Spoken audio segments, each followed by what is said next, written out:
England, 1829. The grand ballroom of Ashford House shimmered beneath the glow of 1,000 candles, their flames dancing in harmony with the rustle of silk gowns and the gentle strains of a waltz. Lady Rosemary Fairley stood at the periphery of the festivities, her gloved hands clasped tightly before her, her gaze fixed upon the swirling dancers, with an expression that might have been mistaken for contentment by those who did not know her well. But beneath the carefully composed mask she wore, her heart harbored a quiet resignation that had settled there like autumn frost upon a window-pane. This would be her last ball. She had promised herself as much when she had fastened the clasps of her modest pearl necklace that evening, when she had allowed her lady's maid to arrange her chestnut hair in a simple style that befitted a woman of her age and station. At 27, she had long since ceased to be a debutante, long since abandoned the hopes and dreams that had once filled her girlish heart. The whispers that followed her through drawing rooms and garden parties had grown too loud to ignore, the pitying glances too sharp to bear. Poor Lady Rosemary, they would say, their voices carrying just loudly enough for her to hear. Still unmarried at her age, one wonders what deficiency of character must account for such a circumstance. The words had accumulated over 7 long seasons, each utterance another small wound that never quite healed. She had learned to hold her head high, to smile politely even as the barbs found their mark, but the cumulative effect had taken its toll. Where once she had entered ballrooms with tentative hope, now she entered them with the weary acceptance of a soldier marching into inevitable defeat. Her younger sister, Lydia, had married a respectable viscount 3 seasons past, and now resided in Hampshire with 2 small children and a third expected before winter's end. The comparison between them was inevitable and cruel. Where Lydia possessed golden curls and a vivacious manner that drew admirers like bees to honeysuckle, Rosemary had inherited their father's more serious countenance and their mother's propensity for intellectual pursuits. She read voraciously, spoke her mind with unfortunate frequency, and possessed neither the simpering charm nor the calculated coquetry that seemed to be required of young ladies in search of husbands. Not once in 7 seasons had she received an invitation to a private tea. Not once had a gentleman called upon her with flowers or poetry.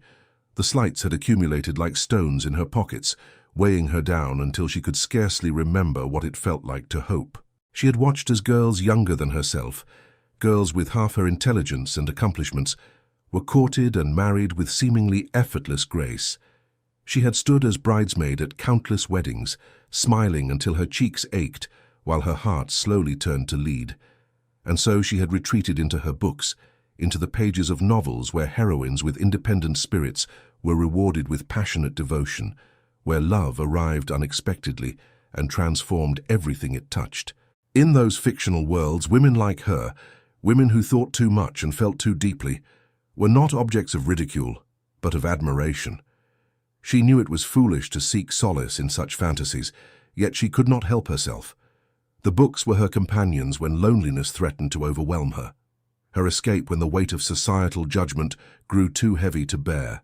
In her room at home, she had amassed a collection of novels that would have scandalized the matrons of the ton had they known of it.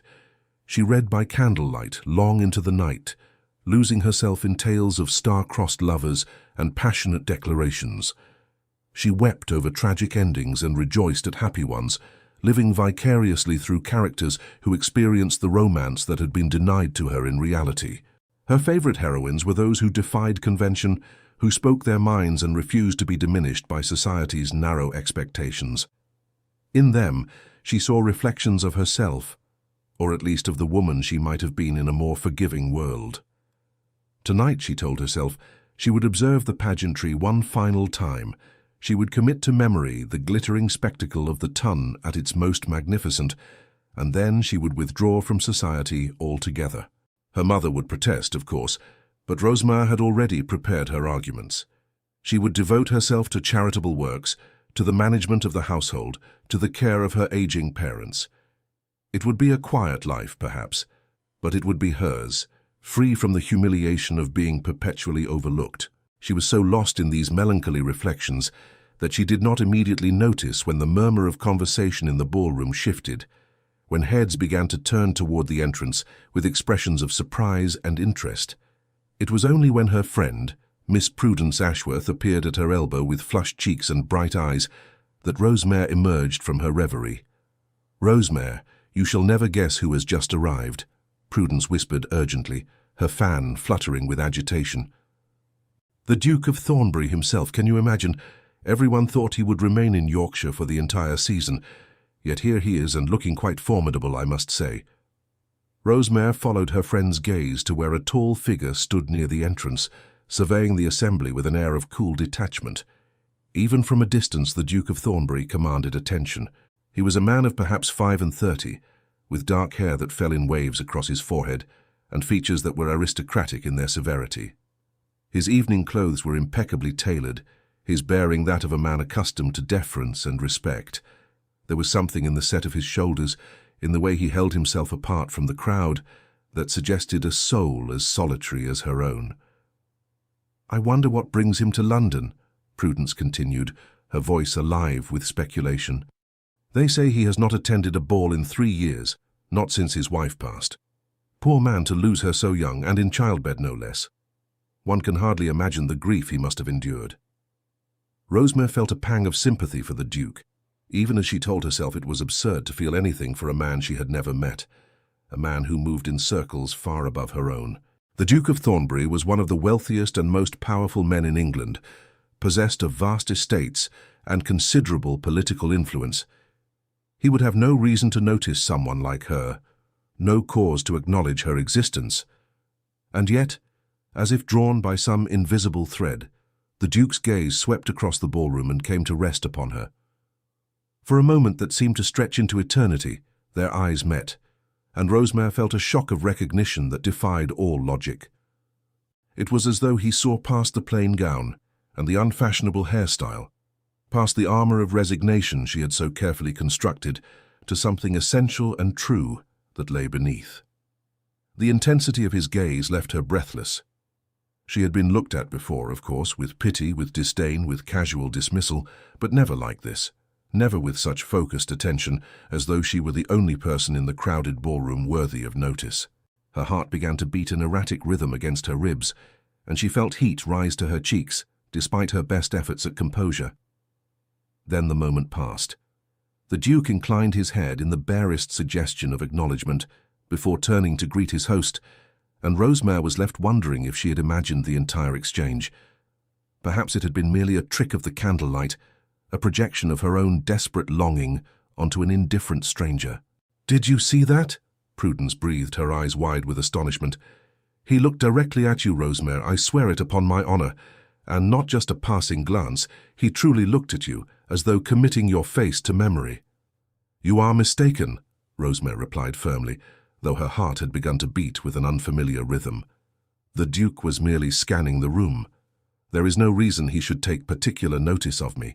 But even as she spoke the words, she found herself unable to look away from where the Duke stood in conversation with Lord Ashford. There was an intensity to his presence that both unsettled and intrigued her, a sense that beneath his controlled exterior lay depth she could scarcely fathom. She watched as he moved through the crowd, noting how people parted before him like waves before the prow of a ship, how they sought his attention with barely concealed eagerness.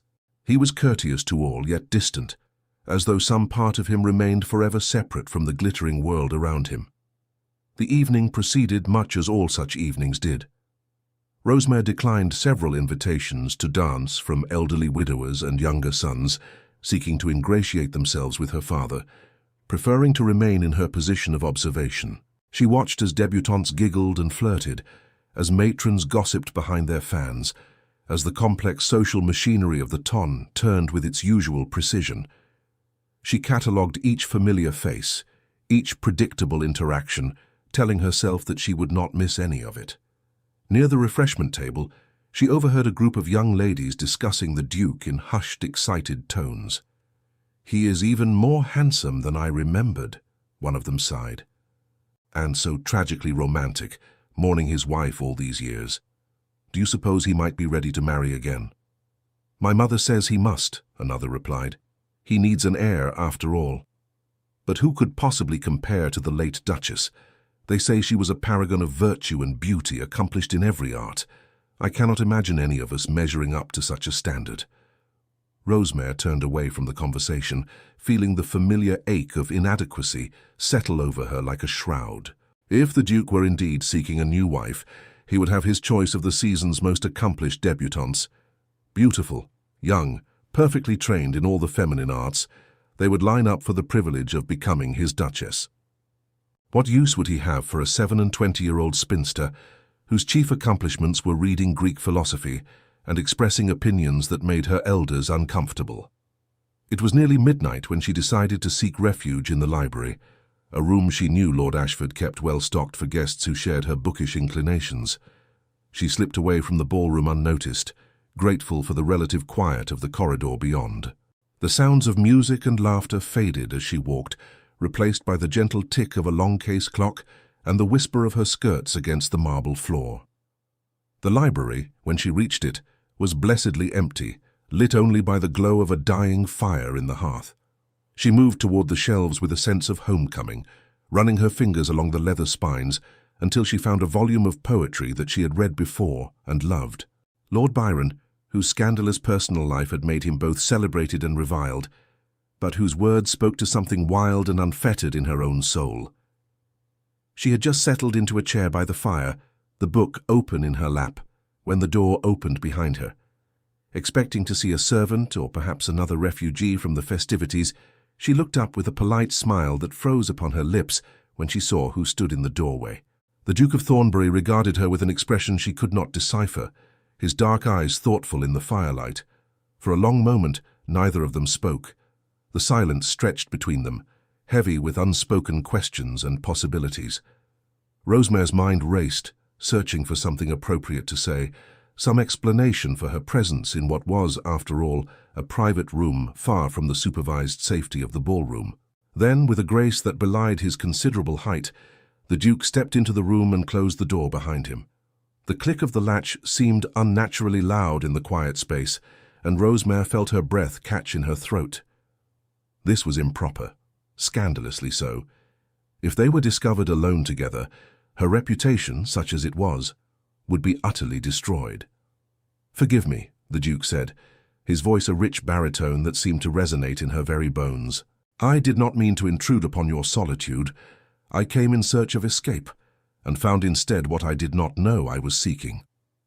Rosemary felt heat rise to her cheeks at the cryptic remark. She rose from her chair with as much dignity as she could muster, clutching the book before her like a shield. "Your Grace, I should return to the ballroom. It would not be proper for us to be alone together. And yet propriety has never been your master, has it, Lady Rosemary?" The Duke moved closer, his gaze never leaving her face. "I have been making inquiries about you this evening. I am told you prefer books to dancing, solitude to society, and truth to flattery. I am told you are considered unmarriageable by the standards of the ton, too old and too odd to attract a suitable husband." The words struck her like physical blows, all the more painful for being true. She lifted her chin, prepared to defend herself, prepared to flee if necessary.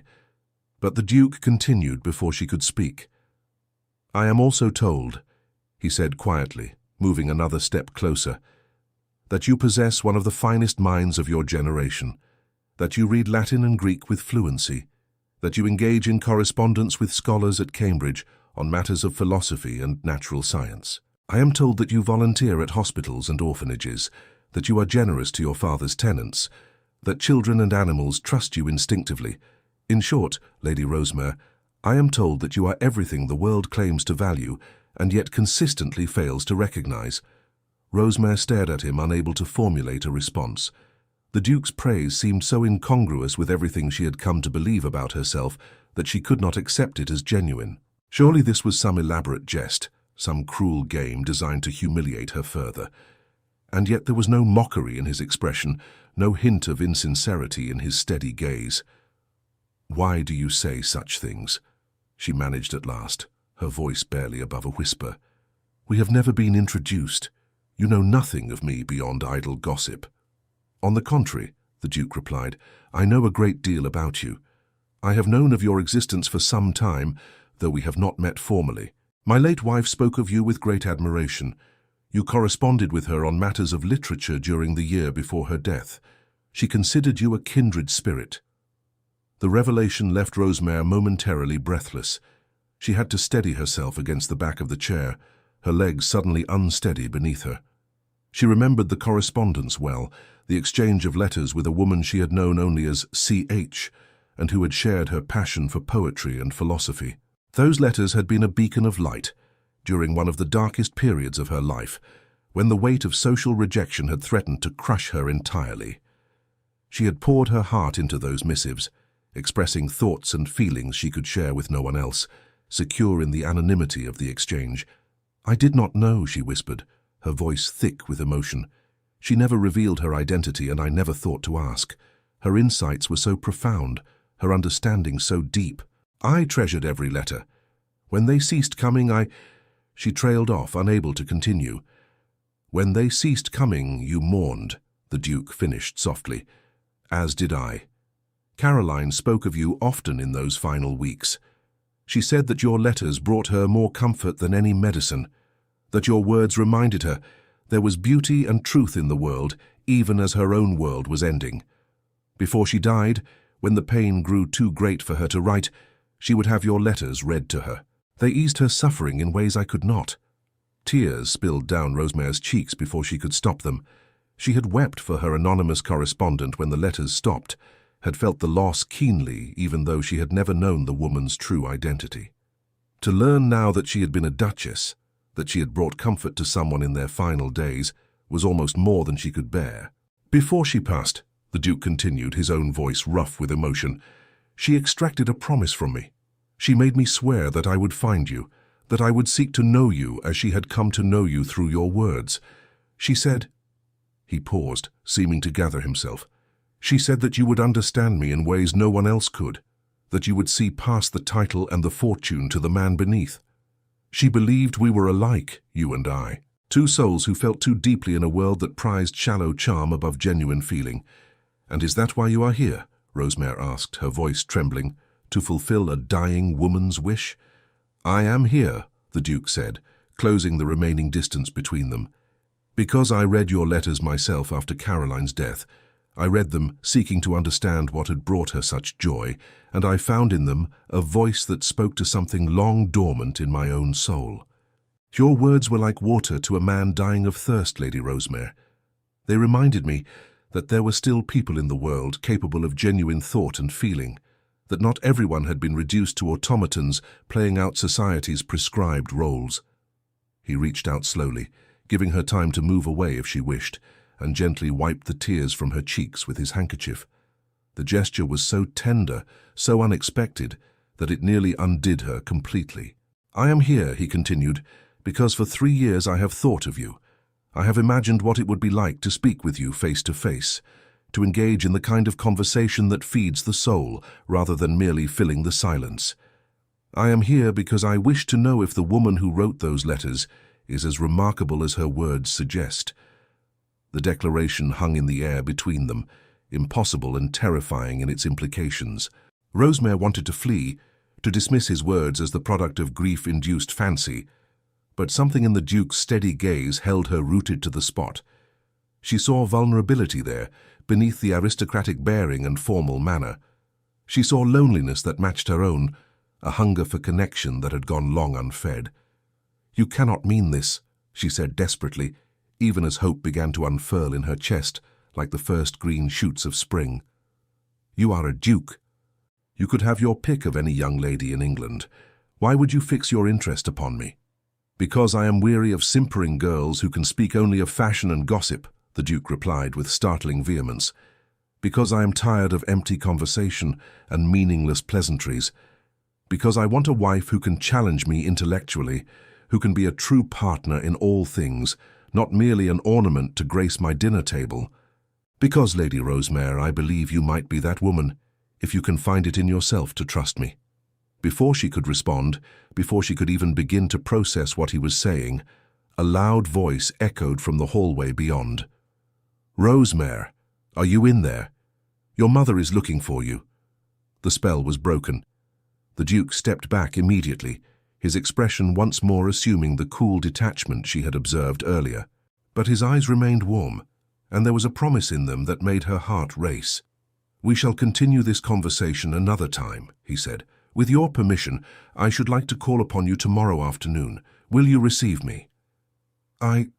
Yes, Rosemary stammered, her thoughts in complete disarray. "Yes, that would be acceptable." The Duke bowed formally, and then he was gone, slipping from the library through a side door she had not noticed, with the practiced ease of a man accustomed to navigating social situations with discretion. Moments later, Prudence burst through the main door, her face alight with curiosity. "There you are. Whatever are you doing hiding in here? You look positively flushed. Are you feeling quite well?" "Perfectly well," Rosemary lied, pressing her cool hands to her burning cheeks. "I merely needed a moment of quiet. The heat of the ballroom was rather overwhelming." "Well, you've missed all the excitement," Prudence said, linking her arm through Rosemary's. "The Duke left shortly after you disappeared, which has set all the matchmaking mamas into fits of speculation. Some think he was taken ill, others believe he received urgent news from his estate, but Lady Worthington swears she saw him heading toward the library wing, which has caused no end of gossip." Rosemary's stomach dropped. "What sort of gossip?" "Oh, nothing too scandalous," Prudence assured her, though her eyes sparkled with barely suppressed curiosity. "Merely speculation about whether he might have arranged a private meeting with some fortunate lady. But no one can determine who it might have been, since you were the only person unaccounted for, and everyone knows the Duke would never—" She trailed off, her eyes widening as she studied Rosemary's face more closely. "Rosemary, you didn't. Tell me you didn't encounter the Duke alone." "It was entirely innocent," Rosemary said quickly, though her flaming cheeks belied her words. "He merely entered the library while I was reading. We exchanged a few words, nothing more." "A few words," Prudence repeated skeptically. "Is that what has you looking as though you've seen a vision? My dear friend, I have known you since we were children, and I have never seen such an expression on your face. What did he say to you?" But Rosemary could not bring herself to repeat the Duke's words, not even to her closest friend. They were too precious, too fragile, and she feared that speaking them aloud would somehow make them less real. "He merely expressed an interest in calling upon me," she said at last. "That is all." Prudence looked as though she wanted to press for more details, but they had reached the ballroom, and Lady Fairley was bearing down upon them with a determined expression. "Rosemary, there you are. Where have you been? I have been looking everywhere for you. Lord Wetherby wished to speak with you, and it was most embarrassing not to be able to produce you." "I needed some air, Mamma," Rosemary replied. "The ballroom was rather warm." "Well, you've missed your opportunity now. Lord Wetherby has already departed." Lady Fairley's tone suggested this was a catastrophe of epic proportions, though Rosemary could muster little regret. Lord Wetherby was a widower of 60, with 5 grown children, and a habit of expounding at length on the management of his extensive vineyards. The prospect of an evening spent listening to him discoursing on grape cultivation held limited appeal. "I am sorry, Mamma," she said dutifully, though her mind was elsewhere entirely. Tomorrow. The Duke would call tomorrow. The thought sent equal measures of excitement and terror coursing through her veins. She did not sleep that night. Instead, she lay awake in her bed, watching the moonlight trace patterns across her ceiling, alternating between wild optimism and crushing doubt. Perhaps the Duke had been sincere. Perhaps he truly did see value in the qualities that others dismissed as eccentricities. But perhaps, too, he was simply a lonely man seeking to assuage his grief by pursuing an imagined connection to his late wife. Perhaps he would come tomorrow and realize in the cold light of day that his interest had been nothing more than a momentary aberration. She rose before dawn, unable to remain in bed any longer, and went to her writing desk. There, in a locked drawer, she kept the letters from C.H., the late Duchess Caroline. She had read them so many times that she could recite passages from memory, but she pulled them out now and read them again, searching for some clue she might have missed. The letters revealed a woman of extraordinary depth and sensitivity, someone who grappled with profound questions about the nature of existence, the meaning of suffering, the possibility of finding beauty and purpose even in the face of mortality. She had written about her illness with unflinching honesty, describing the physical pain but also the strange clarity it brought, the way it stripped away all pretense and left only what was essential. "I find myself thinking often about what truly matters," she had written in one of her final letters. "Not wealth or position or the good opinion of society, but connection, the meeting of minds and hearts, the knowledge that one has been truly seen and understood by another human soul. I have been blessed with such connection in my marriage, and I count it the greatest fortune of my life. But I fear for Alistair after I am gone.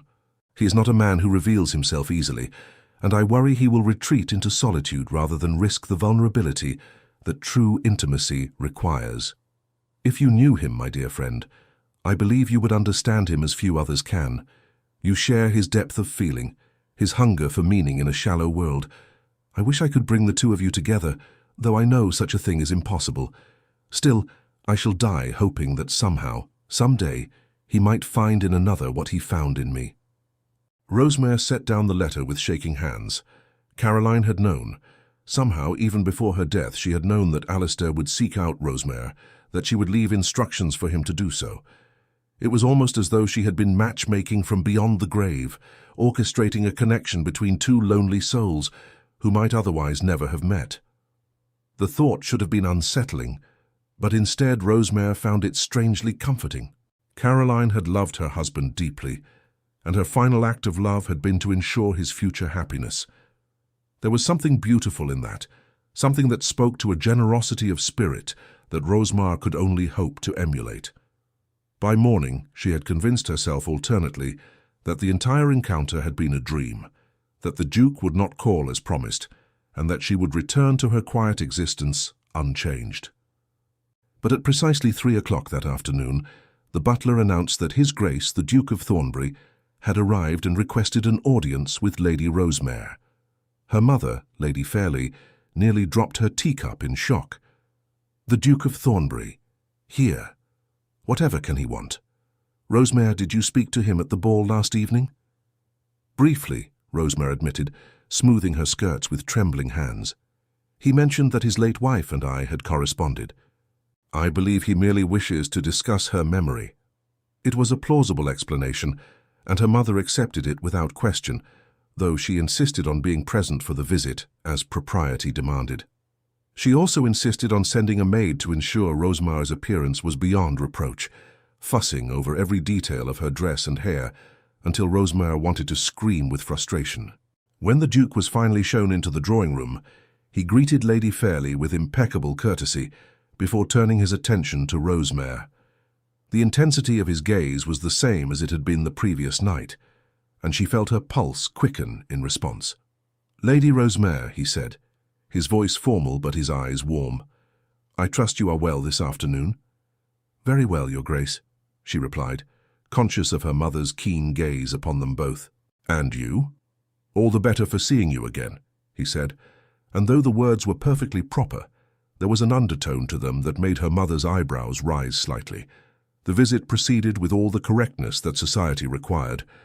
They spoke of innocuous topics, the weather, which had been uncommonly fine for November, the quality of the roads between London and Yorkshire, mutual acquaintances who might be known to them both. The Duke mentioned his late wife only once, noting how much Caroline had valued her friendship with Lady Rosemary, and Rosemary responded with appropriate expressions of sympathy and respect. To any observer, it would have seemed a perfectly ordinary call, nothing more than a gesture of courtesy, from a grieving widower to a woman his wife had admired. But beneath the surface of polite conversation, Rosemary was acutely aware of the Duke's intense focus upon her, the way he listened to her words, as though they held significance beyond their mundane content. When she mentioned a book she was reading, a new translation of Plato's Republic, he immediately seized upon the topic, drawing her into a discussion of Enlightenment philosophy that ranged far beyond what would typically interest a gentleman making a social call. Her mother, bored by the intellectual turn of the conversation and satisfied that nothing improper was occurring, excused herself after half an hour to attend to household matters, leaving them alone, save for the presence of a maid stationed discreetly in the corner of the room. The moment Lady Fairley departed, The Duke's formal manner eased slightly. "I apologize if I overwhelmed you last night," he said quietly. "I fear I was more forward than I should have been. It is only that, having decided upon a course of action, I am unaccustomed to dissembling or proceeding with excessive caution." "I confess I hardly know what to think," Rosemar admitted. "Your words took me entirely by surprise.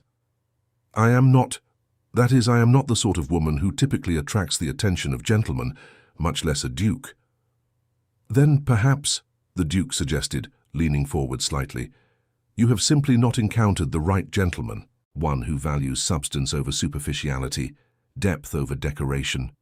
"But you know nothing of me," Rosemar protested, though her heart was pounding so hard she feared he must hear it. "A few letters written years ago cannot possibly provide sufficient basis for the interest you profess." "Those letters," the Duke said, his voice intense, "revealed more of your character than 100 superficial social interactions ever could. I know that you think deeply about moral philosophy, that you grapple with questions about the nature of justice and the foundations of human happiness. I know that you find solace in beauty, in poetry and music and the natural world. I know that you possess a compassionate heart, that you feel the suffering of others acutely and are moved to action by it. I know that you value honesty above flattery, truth above comfort." He paused, his eyes searching her face. "But you are right that letters alone are insufficient. That is why I am here. Allow me to know you better. Grant me the opportunity to call upon you regularly, to engage in conversation, to discover whether the connection I feel has genuine foundation. I ask nothing more than that at present." It was a reasonable request, and yet Rosemar found herself hesitating. To accept would be to open herself to hope, and hope, she had learned through bitter experience, was a dangerous thing. It made one vulnerable to disappointment, to pain. It was safer to expect nothing, to protect oneself behind walls of resignation and acceptance. And yet, looking into the Duke's earnest face, seeing the vulnerability beneath his aristocratic bearing, she found she could not bring herself to refuse. Perhaps she was being foolish, perhaps this would end in heartbreak. But for the first time in years, someone was looking at her with genuine interest, seeing value in the very qualities that had made her unmarriageable in the eyes of the ton. How could she turn away from that, even if it led to pain? "Very well," she said softly, her decision made. "You may call upon me, and we shall see what comes of it." The Duke's smile transformed his features, softening the austere lines and revealing a warmth she had not expected.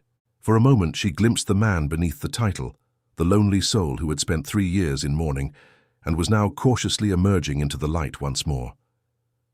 "You have made me very happy, Lady Rosemar," he said. "I shall endeavor not to abuse the privilege you have granted me." He rose to take his leave, but before departing he paused and looked back at her with an expression of such tenderness that it stole her breath. "I should warn you," he said, "that my courtship, should you permit it to become such, will attract considerable attention. There will be gossip and speculation, most of it unkind. Society will question my judgment and your worthiness. If you find the scrutiny too burdensome, you have only to say the word and I shall withdraw. I would not subject you to cruelty on my account." "I have endured gossip before, Your Grace," Rosemar replied with more confidence than she felt. "I believe I can withstand whatever society chooses to say about me." "I believe you can too," the Duke said quietly. "Caroline was right about you.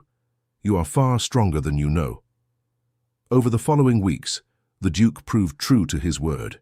He called upon Rosemar with a regularity that set the neighborhood abuzz with speculation. Every Tuesday and Friday afternoon, precisely at 3 o'clock, his carriage would arrive at the Fairley residence, and he would spend 2 hours in conversation with Rosemar, always properly chaperoned, but increasingly intimate in their exchanges. They discovered a remarkable compatibility of mind and temperament. Their discussions ranged across philosophy, literature, politics, and natural science. The Duke had travelled extensively on the continent in his youth, and entertained her with stories of his adventures in Italy and Greece. Rosemar, who had never travelled beyond England's shores, listened with rapt attention, asking questions that revealed her keen intelligence and insatiable curiosity. But it was not only intellectual compatibility they discovered. The Duke had a dry wit that delighted her, a habit of making quietly ironic observations about the absurdities of social convention that made her laugh in ways she had not laughed in years. And there was a tenderness in his manner toward her, a protective quality that made her feel cherished in a way she had never experienced before. He began to take her on outings, always properly chaperoned, always observing the proprieties, but ventures nonetheless into the world beyond drawing rooms and morning calls. They went riding in Hyde Park, where he proved to be an excellent horseman, and she discovered that she had not entirely lost the skills she had developed in her youth. They attended exhibitions at the Royal Academy, standing before paintings and discussing composition and technique with an enthusiasm that drew curious glances from other visitors. They went to lectures at the Royal Society, where Rosmar's questions to the speakers revealed a scientific literacy that astonished many of the gentlemen present. With each meeting, Rosmar found her initial skepticism eroding, replaced by a growing admiration for the Duke's intelligence, his unexpected capacity for tenderness, and the way he seemed to truly see her, not as a deficient spinster or an embarrassing remnant of past seasons, but as a person of value and interest in her own right. He was, she discovered, a man of many contradictions. In public, he maintained the formal demeanor expected of his rank, but in private conversation, he revealed a warmth and vulnerability that few were privileged to witness. He spoke candidly of his loneliness after Caroline's death, of the emptiness that had pervaded his existence despite his wealth and position.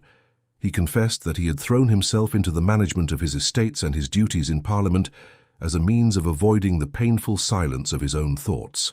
"I became a ghost, haunting my own life," Alistair told her one afternoon as they walked through the gardens of her family's townhouse, the late autumn sun casting long shadows across the gravel paths.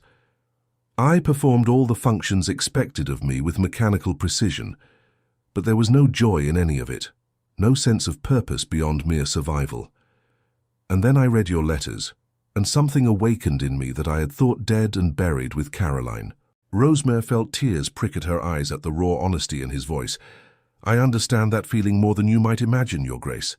I too have been merely existing, rather than truly living.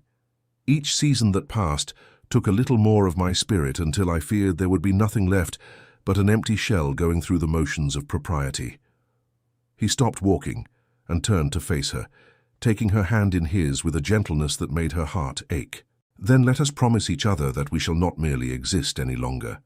Let us dare to hope, to feel, to risk the pain that comes with genuine connection. Life is too brief and too precious to spend it in self-imposed exile from all that makes it worth living." It was in that moment, standing in the fading light of a November afternoon, that Rosmer allowed herself to believe that perhaps, against all odds and expectations, she might find the happiness that had eluded her for so long. The Duke's courtship was unlike anything she had imagined in her most fanciful reading. There were no grand romantic gestures or flowery declarations, but rather a steady, deliberate building of trust and understanding. He asked about her thoughts, her dreams, her opinions on matters both trivial and profound. He listened with genuine interest when she spoke, never dismissing her ideas as the fanciful notions of a woman who did not understand the complexities of the world. Yet as their connection deepened, complications arose that Rosmer had not anticipated. Her aunt, Lady Beatrice Hartwell, arrived in London with her daughter, Miss Arabella Hartwell, a young woman of 22, possessed of striking beauty and all the conventional accomplishments that Rosmer lacked. Lady Beatrice had heard rumours of the Duke's attentions to her niece and was determined to redirect his interest toward her own daughter. The campaign began with seemingly innocent visits, during which Lady Beatrice would invariably arrange to call precisely when she knew the Duke was expected. She would bring Arabella, dressed in the finest muslins and silks, her golden curls arranged in the latest fashion, her demeanour perfectly calculated to display youth, beauty and feminine charm. Arabella would play the pianoforte with accomplished skill, sing in a clear soprano voice, and engage in light, pleasant conversation that never ventured into topics that might be considered too serious or intellectual for a young lady. "My dear Rosmer," Lady Beatrice would say with false sweetness, "it is so kind of you to entertain His Grace, but surely you must grow weary of such constant attention. Why, at your age, you should be focusing on more suitable pursuits. Perhaps you might consider retiring to the countryside, where you could be of use to your aging parents. Arabella, darling, do show the Duke that watercolor you completed of the Lake District. She has such a delicate hand with landscapes. Alistair bore these intrusions with remarkable patience, responding to Arabella's performances with polite appreciation, while never allowing his attention to stray from Rosemary for more than a moment. But Rosemary could not help but make the inevitable comparisons. Arabella was everything she was not: young, beautiful, accomplished in all the feminine arts that society valued. When Arabella sang, her voice was like a nightingale's. When Rosemary attempted to sing, she could barely carry a tune. When Arabella played the pianoforte, her fingers danced across the keys with effortless grace. Rosemary had long since abandoned the instrument, finding her talents lay elsewhere.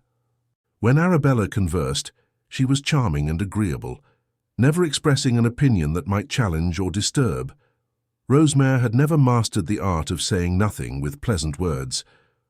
One particularly trying afternoon, after Lady Beatrice and Arabella had departed, following an extended visit during which they had monopolized much of the conversation, Rosemary found herself unable to maintain her composure any longer. Alistair had stayed behind, sensing her distress, and they sat together in the drawing-room as dusk gathered outside the windows. "You must see how ridiculous this is," Rosemary said, her voice tight with emotion she could no longer contain. "Lady Beatrice is right, though her motives are transparent. Arabella is young and beautiful, accomplished in every way that matters to society. She would make you a far more suitable duchess than I ever could.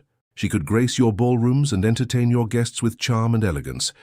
She could give you airs without the concerns that come with a woman of my advanced years. Why persist in this courtship when you could have someone so much more appropriate?" Alistair's expression darkened with an emotion she had never seen in him before. Not anger, precisely, but something akin to fierce determination. He rose from his chair and moved to kneel before her, taking both her hands in his with an urgency that startled her. "Do you truly believe," he said, his voice low and intense, "that I have spent 3 years in mourning, 3 years reading and rereading your letters, 3 years imagining what it would be like to meet the woman whose words spoke to my soul, only to be swayed by a pretty face and an ability to play the pianoforte? Do you think so little of me or of yourself that you cannot conceive I might value substance over superficiality?" "I think," Rosemary said, tears spilling down her cheeks, "that I am terrified. I am terrified that this is all some beautiful dream from which I shall awaken to find myself alone once more. I am terrified that you will come to your senses and realize what everyone else already knows, that I am too old, too plain, too peculiar to be the wife of a duke. I am terrified that Lady Beatrice speaks the truth when she says I am making a fool of myself by accepting your attentions." "Then let me tell you what I see when I look at you," Alistair said, reaching up to gently wipe the tears from her face. "I see a woman of extraordinary intelligence and depth of character. I see someone who has endured years of unkindness and rejection without allowing it to embitter her heart or diminish her capacity for compassion. I see the woman whose letters reminded me what it meant to feel, to hope, to believe that connection between two souls was possible even in the midst of grief and loneliness. I see the only woman I have met since Caroline's death, who makes me want to fully rejoin the world of the living." He paused, his dark eyes searching her face with an intensity that took her breath away. "I see the woman I wish to marry, if she will have me. Not because Caroline wished it, though I am grateful for her wisdom in bringing us together. Not because I require a wife to fulfill societal expectations or produce an heir, though those considerations have their place, but because, Rosemary Fairley, I have come to love you. I love your brilliant mind and your generous heart. I love the way you challenge me intellectually and the way you make me laugh with your dry observations about the absurdities of the ton.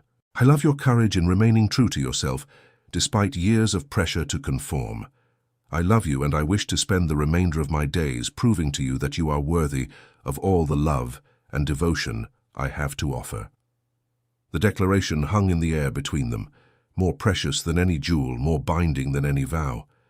Rosemary stared at him through her tears, scarcely able to believe what she was hearing. The Duke of Thornbury, one of the wealthiest and most powerful men in England, was kneeling before her, declaring his love, asking her to be his wife. It was beyond anything she had dared to imagine, beyond the wildest flights of fancy in the romantic novels she had read to console herself during long, lonely nights. "I love you too," she whispered, the words emerging from some deep place within her that had been locked away for so long she had forgotten it existed. "I think I began to love you that first night in the library, when you looked at me as though I mattered, as though I were worth seeing. And with each conversation, each moment spent in your company, that love has grown until it fills every corner of my heart. But Alistair, are you certain? The tongue will speak cruelly of this match. They will say you have lost your wits, that grief has impaired your judgment. They will pity you and mock me." "Let them speak," Alistair said with quiet vehemence. "Let them say what they will. The opinion of society matters nothing to me compared to the prospect of a life lived with you by my side. Caroline taught me that true happiness comes not from meeting others' expectations, but from having the courage to follow one's heart, even when that path leads somewhere unexpected. She would be overjoyed to know that I had found love again, and with the woman she herself chose for me." He rose and drew her to her feet, still holding her hands in his. "Marry me, Rosemary, be my duchess, my partner, my companion in all things. Let us build a life together based not on what society demands, but on what our hearts require. Let us prove that there is more than one path to happiness, and that the unconventional choice can be the right one." "Yes," Rosemary said, her voice stronger now, filled with a certainty that surprised her. "Yes, I will marry you, Alistair Hawthorne. I will be your duchess and your wife, and I shall endeavour every day to be worthy of the love you have offered me." The kiss that followed was tender and sweet, a sealing of promises made and accepted. When they finally drew apart, Rosemary felt as though she had been transformed, as though the weight she had carried for so many years had been lifted, leaving her lighter and freer than she had ever been. The announcement of their engagement, when it came, caused precisely the scandal Alistair had predicted. The drawing rooms of London buzzed with gossip and speculation. How could the Duke of Thornbury, so recently emerged from mourning, choose to marry a woman 7 years past her prime, when he could have his pick of the season's most beautiful debutantes? What had Lady Rosemary Fairley done to ensnare him? Was it true that she had been corresponding with the late Duchess and had used that connection to worm her way into the Duke's affections? Lady Beatrice was particularly vocal in her disapproval, taking every opportunity to express her dismay at her niece's presumption. "It is most irregular," she proclaimed at Lady Worthington's afternoon tea, her voice pitched to carry across the room. "One can only assume that poor Arabella's youth and beauty intimidated Rosemary into acting with unseemly haste to secure the Duke's proposal before he came to his senses. Mark my words, the marriage will not be a happy one. How can it be, when founded on such an unequal match?" But for every voice raised in criticism, there were others who defended the match. Prudence Ashworth became Rosemary's most stalwart champion, declaring to anyone who would listen that her friend possessed more wit, wisdom, and genuine worth than all the season's simpering debutantes combined. Several older ladies who had known and admired the late Duchess Caroline spoke approvingly of the match, noting that Caroline herself had been a woman of intellectual bent, and that it was fitting the Duke should choose a second wife who could engage him on that level. Most surprisingly, support came from an unexpected quarter. The Duke's mother, the Dowager Duchess of Thornbury, arrived in London expressly to meet her future daughter-in-law. She was a formidable woman in her 60s, possessed of the same penetrating intelligence that characterized her son, and Rosemary approached their first meeting with considerable trepidation. The Dowager Duchess received her in the morning room of Thornbury House, studying Rosemary with shrewd eyes that missed nothing. For a long moment she said nothing, merely observing, and Rosemary felt her old insecurities rising to the surface. Here was another person who would find her lacking, another voice to join the chorus of those who questioned the wisdom of Alistair's choice. Then the Dowager Duchess smiled, an expression that transformed her austere features and revealed where her son had inherited his unexpected warmth. "You are precisely as Caroline described you in her letters to me," she said, her voice carrying the authority of one accustomed to command. "She wrote to me about you, you know, during those final months. She said she had found in her correspondence with you a kindred spirit, someone who understood the loneliness of being a woman of intelligence in a world that values beauty and compliance above all else. She told me that if Alistair ever found his way to you, I should welcome you as a daughter, for you would make him happy in ways that no conventional match ever could. Rosemary felt tears prick her eyes at the revelation. Caroline was extraordinarily kind to me, Your Grace, though I did not know her true identity at the time. Her letters were a source of great comfort during a difficult period of my life.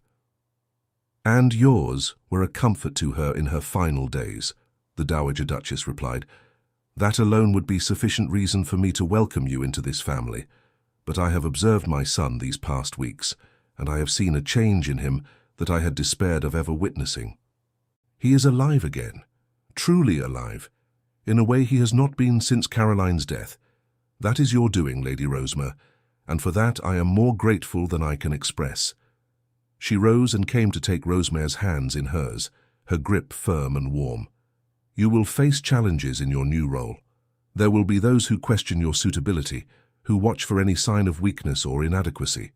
But you must remember that being a duchess is not about conforming to others' expectations.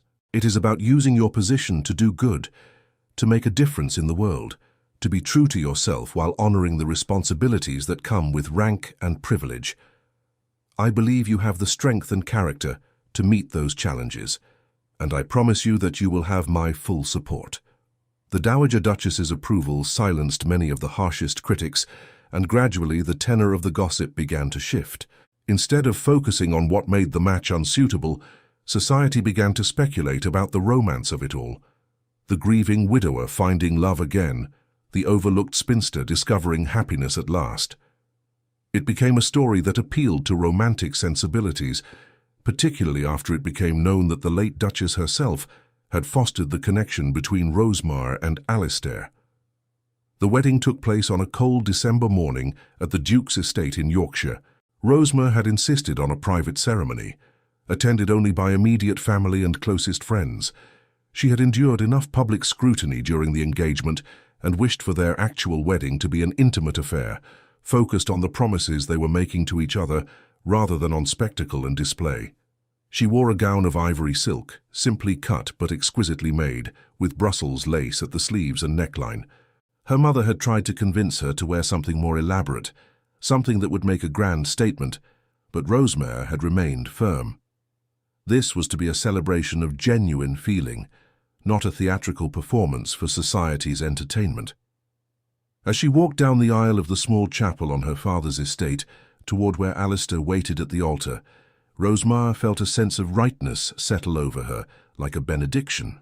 This was where she was meant to be, with this man who had seen past all the barriers she had erected and found the woman beneath worthy of love.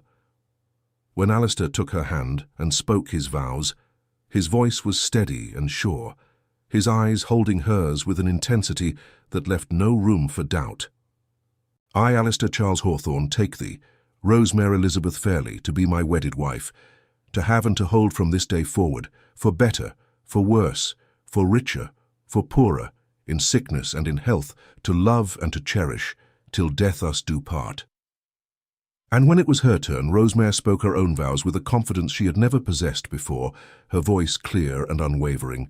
I, Rosemary Elizabeth Fairley, take thee, Alistair Charles Hawthorne, to be my wedded husband, to have and to hold from this day forward, for better, for worse, for richer, for poorer, in sickness and in health, to love and to cherish, till death us do part. The kiss that sealed their marriage was tender and full of promise, and when they turned to face their assembled guests as the Duke and Duchess of Thornbury, Rosemary felt as though she had finally come home. The wedding breakfast that followed was a joyous affair, filled with toasts and well-wishes. Even Lady Beatrice managed to offer congratulations, though her smile never quite reached her eyes. Arabella, to her credit, seemed genuinely happy for her cousin, perhaps relieved to no longer be thrust into competition for a man she had never truly wanted. But the moment Rosemary treasured most came later, when she and Alistair were finally alone in the carriage that would take them to Thornbury House for their wedding night. He took her hand in his and raised it to his lips, his eyes warm with love and gratitude. "Thank you," he said softly. for having the courage to believe in this in us, when every rational consideration argued against it. Thank you for seeing past my title and fortune to the man beneath. Thank you for agreeing to spend your life with me. I should be thanking you, Rosemary replied, her voice thick with emotion. You gave me back my life, Alistair. You made me believe that I was worthy of love, that my unconventional nature was not a deficiency, but a strength.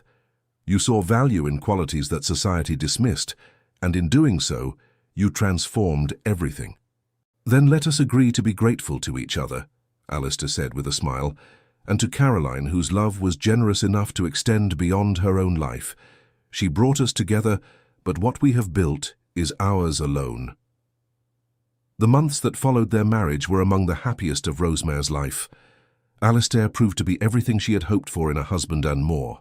He consulted her on estate matters, valued her opinions on political questions, and encouraged her intellectual pursuits in ways that would have scandalized conventional society. Together, they established a salon at Thornbury House, inviting scholars, writers, and thinkers for evenings of stimulating conversation and debate. Rosemary flourished in this environment, her natural intelligence and curiosity finally given free rein. But it was not all intellectual pursuits and serious discussion. Alistair had a playful side that emerged in their private moments, a capacity for joy and laughter that had been suppressed during his years of mourning.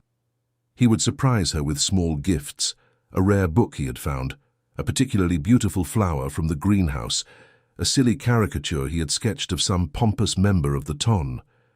They took long walks through the grounds of his various estates, discussing everything and nothing, simply enjoying each other's company. Rosemary also discovered that she possessed a talent for the duties of a duchess that surprised even herself. While she would never be the sort to obsess over fashion or delight in vapid social calls, she found purpose in using her position to help others.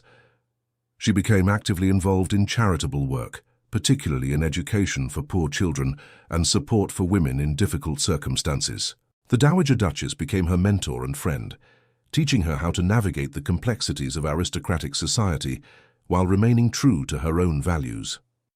One afternoon in early spring, nearly 6 months after their marriage, Rosemary sat in the library at Thornbury House, surrounded by correspondence related to a new school she was helping to establish for girls from impoverished families. Alistair entered and found her there, her brow furrowed in concentration as she reviewed budgets and curricula. He came to stand behind her chair, placing his hands gently on her shoulders. You work too hard, my love. The correspondence can wait until tomorrow. But I want to have everything prepared for the committee meeting next week, Rosemary protested, even as she leaned back into his touch. If we can demonstrate that our approach is both practical and affordable, we shall have a much better chance of securing support from other members of the ton. You shall convince them regardless, Alistair said with quiet confidence. You have a gift for making people see what is possible, for inspiring them to be better than they imagined they could be. It is one of the many reasons I love you. Rosemary set down her pen and turned in her chair to look up at him. Do you ever regret it, Alistair? Choosing me over someone younger, someone who could have given you an heir without difficulty, someone who would have been more conventional in her approach to being a duchess? It was a question she had asked before, in various forms, and each time he answered with patience and love. I have never once regretted marrying you, Rosemary. Not for a single moment. Yes, society expected me to choose differently, but their expectations mean nothing compared to my own happiness. And as for an heir, he paused, a smile playing at the corners of his mouth. I have cousins aplenty who can inherit should we remain childless, but I confess I hope we shall not be. I should very much like to have a child with you, to watch you become a mother, to raise a son or daughter who inherits your intelligence and compassion, and your kindness and wisdom, Rosemary added softly. Though I confess the prospect terrifies me, I am already past the age when such things come easily, and I fear— Fear accomplishes nothing, Alistair interrupted gently, kneeling beside her chair so their eyes were level. We shall hope for the best and face whatever comes together, as we do all things. And if children are not to be part of our future, we shall still have a life rich in love and purpose. You are enough, Rosemary. You have always been enough. It was shortly after this conversation that Rosemary began to suspect she might be with child. She said nothing at first, fearing to raise hopes that might be disappointed, but as the weeks passed and the signs became unmistakable, she finally shared her news with Alistair. His joy was unrestrained, his concern for her well-being immediate and touching. He insisted she reduce her activities, though Rosemary refused to become an invalid, maintaining her charitable work and intellectual pursuits throughout her pregnancy. The birth, when it came in the depths of the following winter, was difficult, but ultimately successful. Rosemary was delivered of a healthy daughter with dark hair like her father's and eyes that promised to be as sharp and intelligent as her mother's. They named her Caroline Rose, in honor of the woman whose love and wisdom had brought them together. As Rosemary held her daughter for the first time, Alistair sitting beside her on the bed with his arm around her shoulders, she thought about how far she had come from that night at Ashford House, when she had believed she was attending her last ball. She had been so certain then that happiness was not meant for women like her, that she would spend her life as an object of pity and scorn. But Caroline had shown her another path, and Alistair had walked it with her. Together they had built a marriage based not on society's expectations, but on genuine love and mutual respect. They had proved that unconventional choices could lead to profound happiness, that there was more than one way to live a meaningful life. "What are you thinking?" Alistair asked softly, pressing a kiss to her temple. "I am thinking," Rosemary replied, her voice full of wonder, "that I am the luckiest woman in England. Not because I married a duke, though that has its advantages, but because I found a man who loves me not despite my unconventional nature, but because of it. Because I found someone who sees me truly and loves what he sees." "Then we are both lucky," Alistair said, gazing down at their daughter's sleeping face, "for I found the same in you." Years passed, and the story of the Duke of Thornbury and his unconventional Duchess became something of a legend among the ton. Rosemary never did become the sort of Duchess that society initially expected. She remained bookish and intellectual, more interested in establishing schools and supporting charitable causes than in hosting elaborate balls or setting fashion trends. But she earned the respect and eventually the admiration of many, including some who had initially been her harshest critics.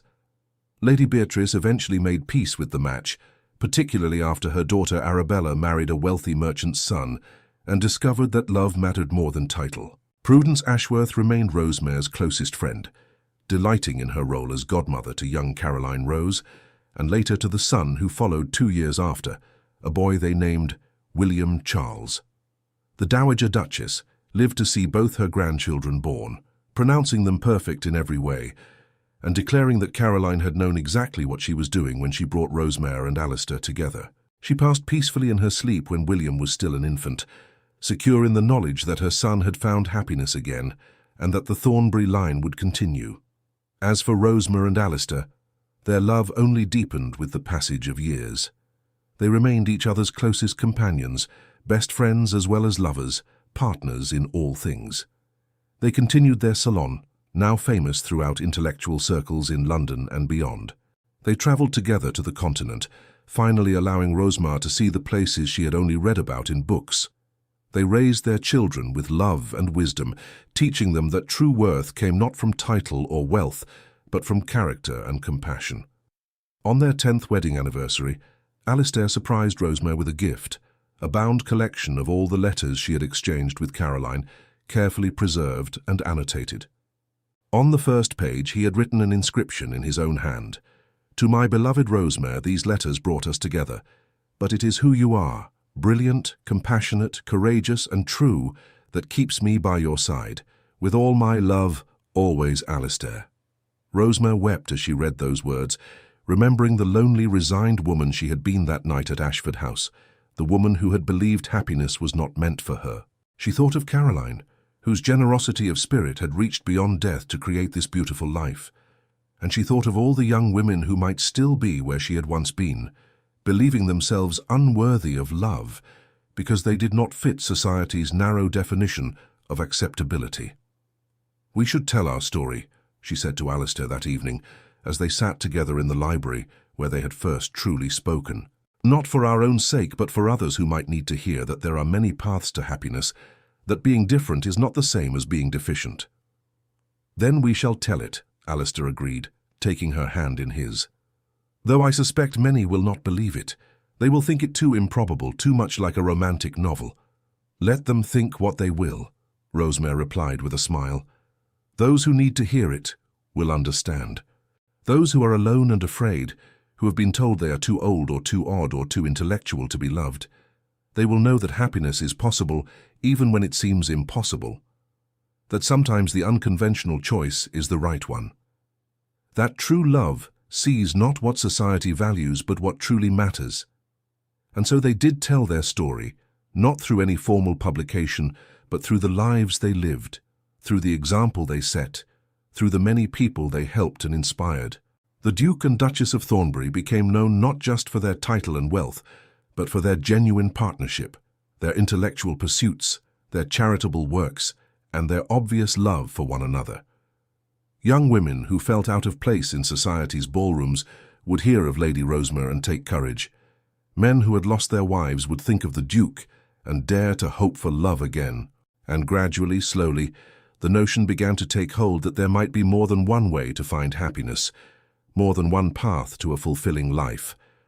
On a spring afternoon many years later, when Rosemary was a woman in her 50s and her children were grown with families of their own, she returned to Ashford House for a ball. She had not attended a ball in years, preferring quieter entertainments, but her goddaughter was being presented to society, and Prudence had begged her to come.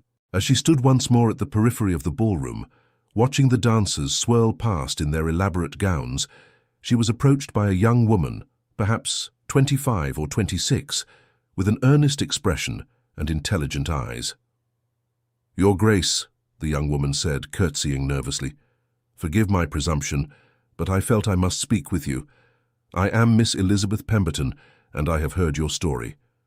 I too have spent years being told I am too old, too serious, too bookish to attract a husband.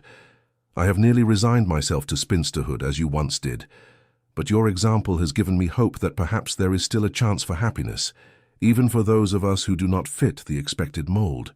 Rosemary smiled at the young woman, seeing in her something of her younger self. "My dear Miss Pemberton, the greatest wisdom I can offer you is this.